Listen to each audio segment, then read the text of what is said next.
നമസ്കാരം. ഇറാനിയൻ സൈനിക വിമാനങ്ങൾക്ക് തങ്ങളുടെ മണ്ണിൽ രഹസ്യമായ അഭയം നൽകി എന്ന വെളിപ്പെടുത്തൽ ആഗോള രാഷ്ട്രീയത്തിൽ വലിയൊരു പ്രകമ്പനമാണ് സൃഷ്ടിച്ചിരിക്കുന്നത്.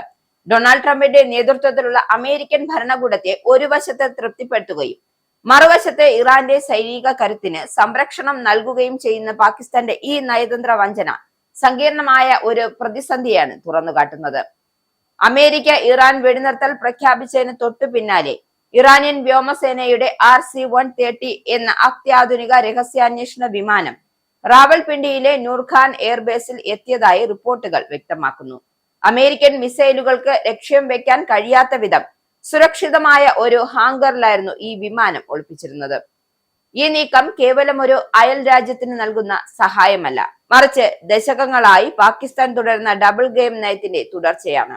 അമേരിക്കയിൽ നിന്നും കോടിക്കണക്കിന് ഡോളർ സൈനിക സഹായം കൈപ്പറ്റിക്കൊണ്ട് തന്നെ അമേരിക്കയുടെ ശത്രുക്കൾക്ക് സുരക്ഷിത താവളം ഒരുക്കുന്ന പാകിസ്ഥാന്റെ രീതി അഫ്ഗാൻ യുദ്ധകാലം മുതൽക്കേ പ്രശസ്തമാണ്. ലാദനെ ഒളിപ്പിച്ച അതേ മണ്ണിൽ ഇപ്പോൾ ഇറാന്റെ ചാരവിമാനങ്ങൾക്കും ഇടം ലഭിക്കുന്നത് അമേരിക്കൻ ഇന്റലിജൻസ് ഏജൻസികൾക്ക് നൽകുന്ന കനത്ത പ്രഹരം കൂടിയാണ്. പാകിസ്ഥാൻ വ്യോമസേനയുടെ ഏറ്റവും തന്ത്രപ്രധാനമായ കേന്ദ്രങ്ങളിലൊന്നാണ് നൂർഖാൻ ബേസ്. നഗരമധ്യത്തെ സ്ഥിതി ചെയ്യുന്നതിനാൽ അവിടെ നടക്കുന്ന സൈനിക നീക്കങ്ങൾ കൃത്യമായി നിരീക്ഷിക്കാൻ അമേരിക്കൻ ഉപഗ്രഹങ്ങൾക്ക് പോലും പരിമിതിയുണ്ട്. എന്നാൽ പാകിസ്ഥാൻ ഇത് നിഷേധിക്കുന്നു. നഗരഹൃദയത്തിലുള്ള ഒരു വിമാനത്താവളത്തിൽ വലിയ വിമാനങ്ങളെ ഒളിപ്പിക്കുക അസാധ്യമാണ് എന്നാണ് പാക് ഉദ്യോഗസ്ഥരുടെ വാദം.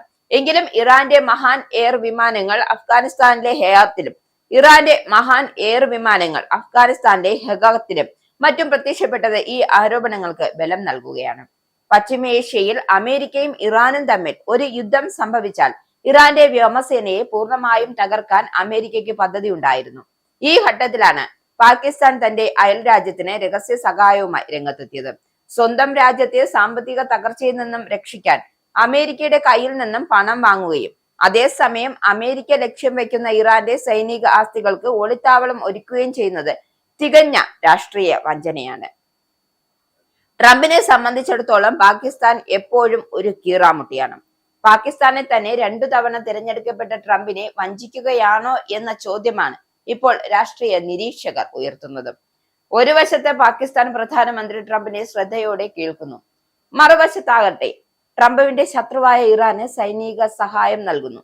ഇത് വെറും ഒരു സൈനിക സഹായമല്ല, മറിച്ച് അമേരിക്കയുടെ തന്ത്രപരമായ നീക്കങ്ങളെ പരാജയപ്പെടുത്താനുള്ള ഒരു ശ്രമം കൂടിയാണ്. 2020-24 കാലഘട്ടത്തിൽ പാകിസ്ഥാന്റെ ആയുധ ഇറക്കുമതിയുടെ 80% ചൈനയിൽ നിന്നായിരുന്നു. ഇത് SIPRI ഡേറ്റയുമായി ഇതിനെ ചേർത്ത് വായിക്കണം. അതായത് അമേരിക്ക നൽകുന്ന F-16 വിമാനങ്ങൾ കൈവശം വെച്ചുകൊണ്ട് തന്നെ റഷ്യൻ ചൈനീസ് താല്പര്യങ്ങൾ സംരക്ഷിക്കുന്ന പാകിസ്ഥാൻ ട്രംപിന്റെ അമേരിക്ക ഫസ്റ്റ് നയത്തിന് ഭീഷണിയാണ്. പാകിസ്ഥാന്റെ ഈ അവസരവാദം തിരിച്ചറിയുന്നതിൽ ട്രംപ് ഭരണകൂടം പരാജയപ്പെട്ടോ എന്ന സംശയം ശക്തമാണ്. ഇറാന്റെ ഇന്റലിജൻസ് ശേഖരണ വകഭേദമായ വിമാനങ്ങൾ പാകിസ്ഥാന് നൽകുന്നത് മേഖലയിലെ ഇസ്രായേൽ വിരുദ്ധ നീക്കങ്ങൾക്ക് കരുത്തേകിയേക്കാം. എന്തായാലും അമേരിക്കയുടെ സഖ്യകക്ഷി എന്ന് സ്വയം അവകാശപ്പെടുമ്പോഴും ഇസ്രായേലിനും അമേരിക്കയ്ക്കും എതിരെ നിൽക്കുന്ന ശക്തികളെ ശക്തിപ്പെടുത്താനാണ് പാകിസ്ഥാൻ ശ്രമിക്കുന്നത്. ഇത് ദക്ഷിണേന്ത്യയിലും പശ്ചിമേഷ്യയിലും സുരക്ഷാ സമവാക്യങ്ങളെ പാടെ തകിടം മറിക്കുകയാണ്.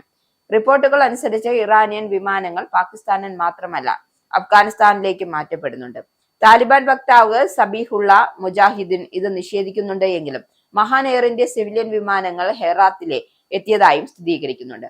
TDP തീവ്രവാദികൾക്കെതിരെ പാകിസ്ഥാൻ കാബൂളിൽ വ്യോമാക്രമണം നടത്തുന്ന സാഹചര്യത്തിൽ പോലും ഇറാനിയൻ വിമാനങ്ങൾക്ക് അവിടെ സംരക്ഷണം ലഭിക്കുന്നത് വിചിത്രമാണ്.